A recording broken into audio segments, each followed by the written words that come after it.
Hello दोस्तों, कैसे हैं आप सभी लोग। आई होप कि सब ठीक होंगे। दोस्तों, इस वीडियो में हम दिल्ली पुलिस से रिलेटेड कुछ पॉइंट्स पे बात करने वाले हैं, कुछ क्वेश्चन पे बात करने वाले हैं जो अभी आपके मन में चल रहे हैं। जैसे पहला है कि दिल्ली पुलिस कांस्टेबल का रिजल्ट कब तक आएगा, दिल्ली पुलिस का जो कट ऑफ है वो कितना जाएगा, दिल्ली पुलिस का फिजिकल है वो कब होने वाला है, और दिल्ली पुलिस की क्या जो फाइनल कट ऑफ है वो बहुत ज़्यादा बढ़ने वाली है या फिर जिस तरह पिछली बार बढ़ा था उस तरह मतलब इस बार फाइनल कट ऑफ बढ़ेगा। देखिए, पिछली बार से ज़्यादा बढ़ेगा, लेकिन कितना ज़्यादा, बहुत ज़्यादा बढ़ेगा ये नहीं है। कितना बढ़ेगा वो मैं आपको इस वीडियो में आगे बताने वाला हूँ।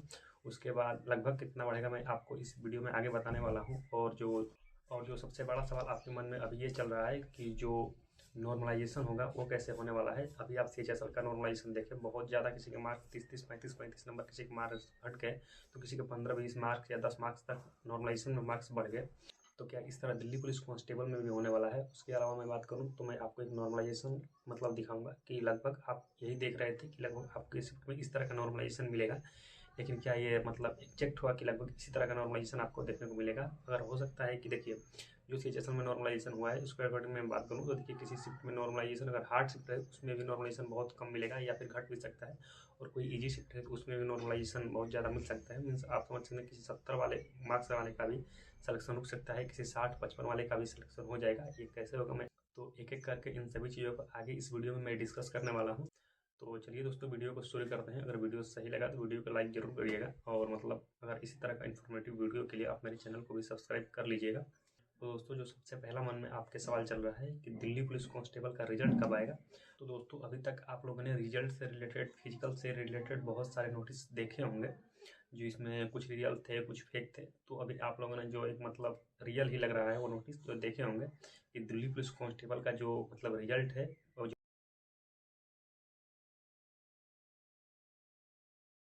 फर्स्ट वीक है, इसमें आपको रिजल्ट देखने को मिल जाएगा। लेकिन यानी कि अगले 4-5-7 दिन में आपका रिजल्ट देखने को मिल जाएगा।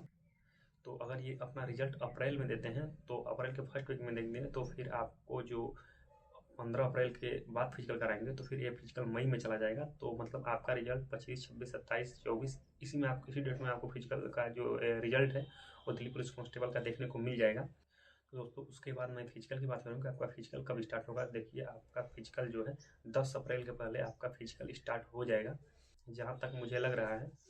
उसके बाद दोस्तों, आपके मन में अब एक और सवाल चल रहा है कि दिल्ली पुलिस कांस्टेबल का जो है वो कट ऑफ कितना जाएगा। तो देखिए दोस्तों, कट ऑफ आप बहुत जल्द आपके सामने आने वाला है। आपका जो कट ऑफ है, देखिए अगर पहले वाला जो नॉर्मलाइजेशन का रूल होता है जिसमें सभी के मार्क्स बढ़ रहे थे, अगर वो रूल होता तो इस बार कट ऑफ जो है पिछली बार से ज़्यादा जाती, 2-3 मार्क्स ज़्यादा चली जाती। लेकिन इस बार क्या है कि आपका कट ऑफ बहुत कम देखने को मिलने वाला है, क्योंकि आप सभी लोगों ने सीएचएसएल का नॉर्मलाइजेशन देख लिया, सीजीएल का नॉर्मलाइजेशन देख लिया, जो एडुकेटी ने नया या फिर एसएससी ने नया नॉर्मलाइजेशन फॉर्मूला लाया है, इसमें मार्क्स बहुत ज़्यादा डिक्रीज हो रहे हैं, जिसकी कट ऑफ है वो बहुत कम जा रही है। तो दिल्ली पुलिस कांस्टेबल का भी या फिर दिल्ली पुलिस की जितनी वैकेंसी है उसका कट ऑफ भी कम जाने वाला है। और एक और चीज़ आपके मन में चल रहा होगा कि मेरे तो इतने मार्क्स हैं, मेरा तो फिजिकल में नाम आ भी जाएगा तो फाइनल में नहीं आएगा। देखिए, ऐसा नहीं है। आपका मार्क्स नॉर्मलाइजेशन पर भी डिपेंड करेगा कितना आपको नॉर्मलाइजेशन मिल सकता है। देखिए, फाइनल कट ऑफ की अभी आप चिंता मत करिए, फाइनल कट ऑफ बहुत ज़्यादा नहीं बढ़ने वाला। हो सकता है किसी 70-72 नंबर वाले का जो फिजिकल की में बहुत अच्छे से तैयारी कर रहा है, उसको लग रहा है कि इस बार मेरा हो जाएगा, तो फिजिकल की बहुत अच्छे से तैयारी कर रहा है, हो सकता है उसका नाम नॉर्मलाइजेशन की वजह से फिजिकल लिस्ट में ना आए, अब किसी 58, 55, 60 वाले का नाम आ जाए और वो फिजिकल ही ना निकाल पाए क्योंकि उसने तैयारी नहीं की है। तो फाइनल मेरिट भी बहुत ज़्यादा इस बार बढ़ने वाली नहीं है। तो दोस्तों, अब मैं बताता हूँ नॉर्मलाइजेशन कैसे हो रहा है। जैसे अभी आप लोगों ने सीएचएसएल का नॉर्मलाइजेशन देखा, इससे बहुत ज़्यादा लड़के मतलब दिल्ली पुलिस कांस्टेबल या फिर जितने भी दिल्ली पुलिस के वैकेंसी वाले वो डर गए हैं क्या मेरे नॉर्मलाइजेशन बहुत ज़्यादा मार्क्स घट जाएंगे या फिर मेरे मार्क्स बहुत ज़्यादा बढ़ जाएंगे। तो ये चीज़ें मैं आपको बताने वाला हूँ कि नॉर्मलाइजेशन हो कैसे रहा है। देखिए, अभी तक आप लोगों ने एक ही कॉन्सेप्ट जाना था। जैसे कि मान लीजिए कि 3 शिफ्ट में एग्जाम हुआ, कि शिफ्ट 1, शिफ्ट 2 और शिफ्ट 3। मैं एग्जाम्पल के तौर पर ले रहा हूँ, 3 शिफ्ट में एग्जाम हुआ।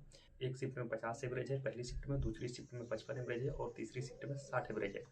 ये 3 शिफ्ट में जैसे मान लीजिए कि एग्जाम हुआ, तो दोस्तों अभी आप लोग यही समझ रहे थे कि जो 50 नंबर में जो पहली शिफ्ट है जिसमें 50 एवरेज है वो सबसे हार्ड शिफ्ट हुई, 55 वाली मॉडरेट शिफ्ट हुई और फिर 60 वाली जो है इजी शिफ्ट हुई।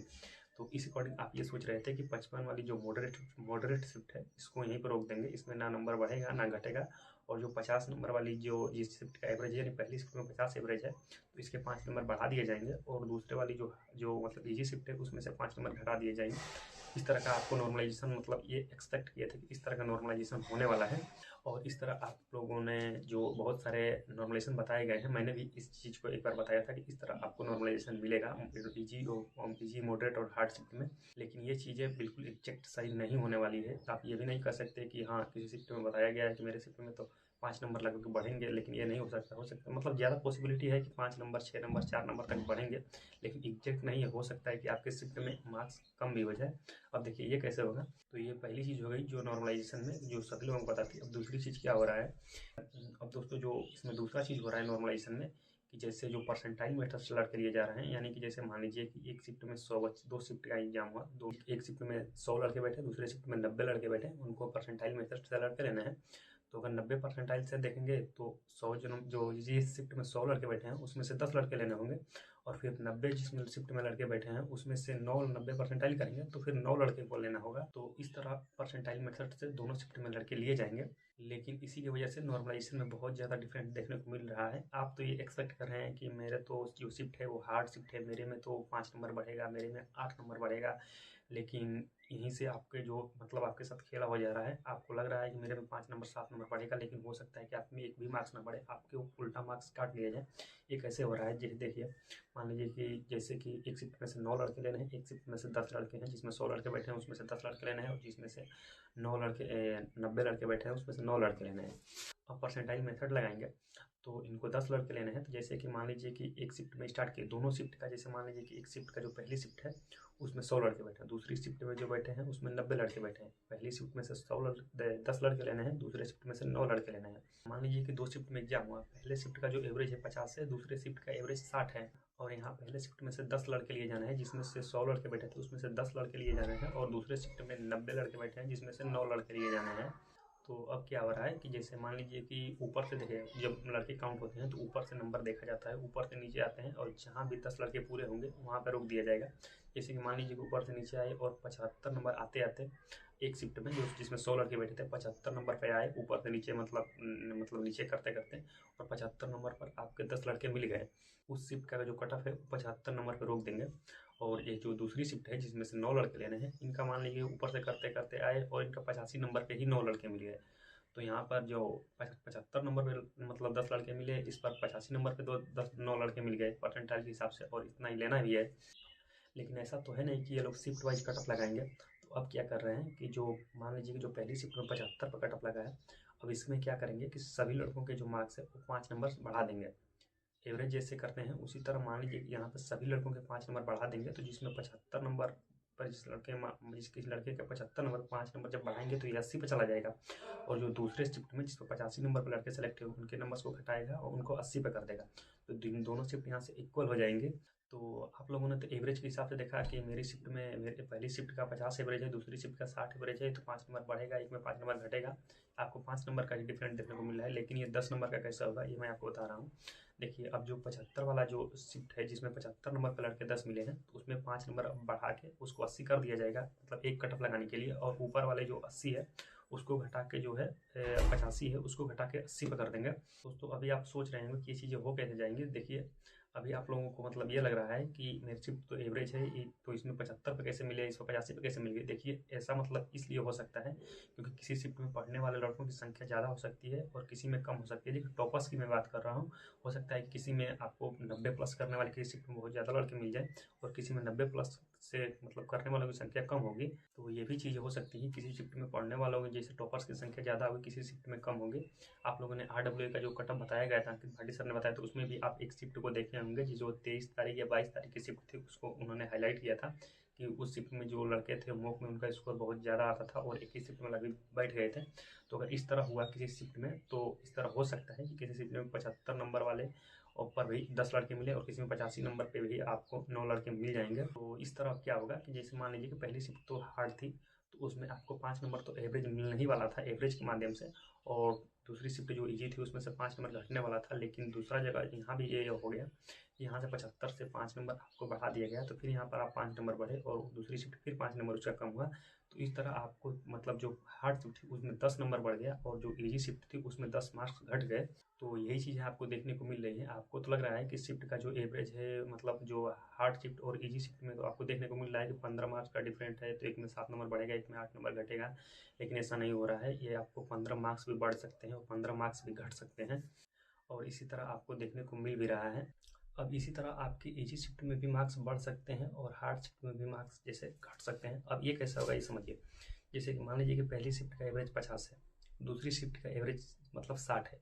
पहली शिफ्ट हार्ड हुई, दूसरी शिफ्ट ईजी हुई। तो मान लीजिए कि जो पहली शिफ्ट है उसमें टॉपर्स की संख्या ज़्यादा है। यहाँ पर आपको जो 100 लड़के हैं ऊपर से नीचे जब आ रहे हैं, तो आपको 85 नंबर पे आपको लड़के जो देखने को मिल रहे हैं वो आपको 10 लड़के देखने को मिल जा रहे हैं। मान लीजिए कि जो पहली शिफ्ट में उसमें 100 लड़के बैठे, दूसरी शिफ्ट में 90 लड़के बैठे, तो उसमें पहली शिफ्ट में 85 नंबर पर आने पर आपको 10 लड़के मिल रहे हैं। और फिर जो दूसरी शिफ्ट है उसमें आपको 75 नंबर, जो शिफ्ट ईजी है उस पर आपको 75 नंबर पर आने पर आपको 9 लड़के मिल रहे हैं और 90 परसेंटाइल लेना है। तो अब फिर क्या होगा कि अब मान लीजिए कि तो अब तो अलग अलग कटअप लगाना नहीं है, तो एक कटअप करने के लिए फिर जो मतलब हार्ड शिफ्ट है उसमें से 5 नंबर अब कम कर दिए जाएंगे लड़कों के, उसको 80 कर दिया जाएगा। जो इजी शिफ्ट है उसमें 5 नंबर बढ़ा दिया जाएगा, उसको 80 कर दिया जाएगा। तो इस तरह जो मतलब लास्ट में जो कटअप आएगी उसमें देखने को मिलेगा कि हार्ड शिफ्ट में भी आपके मार्क्स नहीं बढ़े और इजी शिफ्ट में भी आपके मार्क्स नहीं घटे। और बहुत ज़्यादा अगर डिफरेंस देखने को मिला तो इजी शिफ्ट में भी आपके मार्क्स बढ़ सकते हैं और हार्ड शिफ्ट में भी आपके मार्क्स कम हो सकते हैं। और यही चीज़ें आपको जो देखने को मिला है, मतलब बहुत ज़्यादा देखने की ये मतलब पॉसिबिलिटी बहुत कम है, लेकिन यही चीज़ें आपको एसएससी सीएचएसएल के मतलब जो है इसमें भी देखने को लगभग मिल रहा है, और दिल्ली पुलिस में भी लगभग कुछ शिफ्ट में ऐसे देखने को मिल सकता है। ये चीज़ें अभी आपको देखने के बाद ये लगेगा कि अगर किसी शिफ्ट में टॉपर की संख्या ज़्यादा है तो उसमें एवरेज तो वो बहुत ज़्यादा होगा, या फिर जिसमें टॉपर की संख्या कम होगी तो उसमें एवरेज बहुत कम होगा। देखिए ऐसा नहीं है, अगर आप 100 लड़कों को किसी एग्जाम में बैठाएं और उसमें 3-4 लड़के बहुत ज़्यादा मार्क्स ला देंगे और बाकी लड़के उसी तरह मार्क्स लाएंगे, तो बहुत ज़्यादा एवरेज में आपको डिफरेंस देखने को नहीं मिलेगा। लेकिन अगर आपको 97-98 परसेंटाइल को लेना है तो ऊपर से 2-3 लड़के ले लेंगे, तो इस तरह आपको बहुत ज़्यादा मतलब एवरेज में डिफरेंस देखने को नहीं मिलता है। तो अगर आपको लग रहा है कि ये नहीं हो सकता, तो आप एक मतलब अंकित भाटी सर जो मैं बताया था कि 22-23 तारीख की जो शिफ्ट थी उसमें जो कटअप बताया देखिएगा, उस शिफ्ट को उन्होंने हाईलाइट किया था कि सभी शिफ्ट का में जो मॉक में लड़कों का स्कोर आता था 60, 62, 63 तक आता था, लेकिन उसमें शायद 72 के करीब मतलब उस शिफ्ट के लड़कों का मॉक में एवरेज आता था। तो देखिए उस शिफ्ट में ऐसा लग रहा है कि पढ़ने वाले लड़कों की संख्या यानी टॉपर्स की संख्या उसमें ज़्यादा है। तो ये चीज़ें हो सकती हैं। अब कुछ लोग ये भी कहेंगे कि एक्यूरेसी मैटर करेगा। देखिए मुझे आरपीएफ के रिजल्ट में एक्यूरेसी मुझे नहीं देखने को मिला था। उसमें जो किसी लड़के ने बहुत ज़्यादा एक्यूरेसी से दिया था तो उसके थोड़े मार्क्स कम बढ़े थे, और जिसने एक्यूरेसी नहीं दिखाया था उसके मार्क्स ज़्यादा बढ़ गए थे। तो ये इसलिए होता है कि हो सकता है कि किसी लड़के ने बहुत ज़्यादा मतलब ऐसे प्रश्न का भी जो आंसर है वो दिया हुआ, जिसके ज़्यादा मार्क्स आते हैं वो ऐसे प्रश्न का भी उत्तर दिया होता है जो जिसका मतलब जो आंसर है बहुत कम लड़कों ने दिया था, तो फिर उसके थोड़े मार्क्स जो नॉर्मलाइजेशन में और बढ़ा दिए जाते हैं उस शिफ्ट की अपेक्षा। तो इस तरह होता है, तो इस तरह आपको देखने को मिल जाएगा। तो दोस्तों ये वीडियो आपको कैसी लगी? वीडियो सही लगी तो वीडियो को लाइक करिएगा, अगर मुझे कोई गलती मतलब इसमें हुई है तो उसको जरूर कमेंट बॉक्स में बताइएगा। तो दोस्तों बस इस वीडियो में इतना ही।